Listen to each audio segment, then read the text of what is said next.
The International Monetary Fund, IMF, was set up as a crisis lender in 1944 after the world's Great Depression of 1930s and World War II. During that period, international trade fell by 30%. In July 1944, representatives of 44 countries met in Bretton Woods, a town in USA's New Hampshire state, to agree on an international monetary system to aid in post-war recovery. In December 1945, the IMF, which has its headquarters in USA's capital, Washington, D.C., officially began operations. The earliest member nations of the IMF include the United States, the United Kingdom, China, Egypt, Ethiopia, and South Africa. The IMF is a crisis lender. This means it does not lend for projects such as building of roads. Instead, it offers loans to countries facing economic crisis. These challenges are often caused by inappropriate monetary policies or external factors such as natural disasters. However, the IMF loans do come with conditions. The lender has come under sharp criticism over its loan conditions, especially on developing countries in Africa. On several occasions, the IMF has demanded that borrower countries privatize state-owned companies as well as discontinue subsidy programs. Studies show these demands have plunged citizens of borrower countries deeper into debt. The IMF is also accused of doing little to monitor whether allocated funds were prudently used. Today, the IMF has a total of 190 member countries. Each of the nations is represented on IMF's executive board based on the country's financial importance.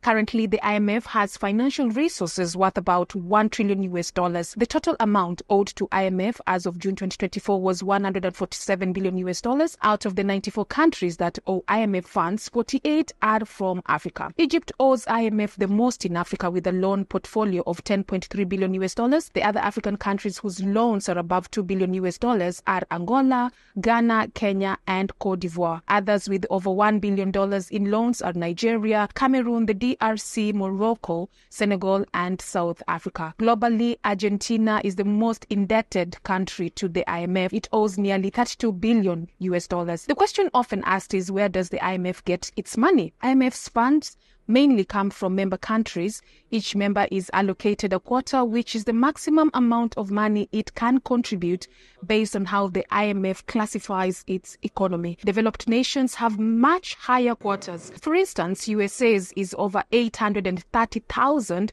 while Kenya is 6,900. Quotas are a key determinant of the voting power at the IMF as well. The US, Japan, China, Germany, France, and the UK have the most shares. The IMF also gets an income from interest it charges on loans. Currently, the lender charges as high as over 8% annually in interest. Wealthy member states can pump more funds to IMF under an agreement called New Agreements to Borrow, which is another funding model for the IMF. Countries in need of loans can then get funding from the extra money pumped in. Interest charged on the borrower countries is then added to the wealthy nations' quotas, further raising their shares. Countries can also repay loans using gold. Today, the IMF holds over 2,800 metric tons of gold. The IMF's standard currencies are the US dollar, euro, Chinese yuan, Japanese yen, and the UK pound.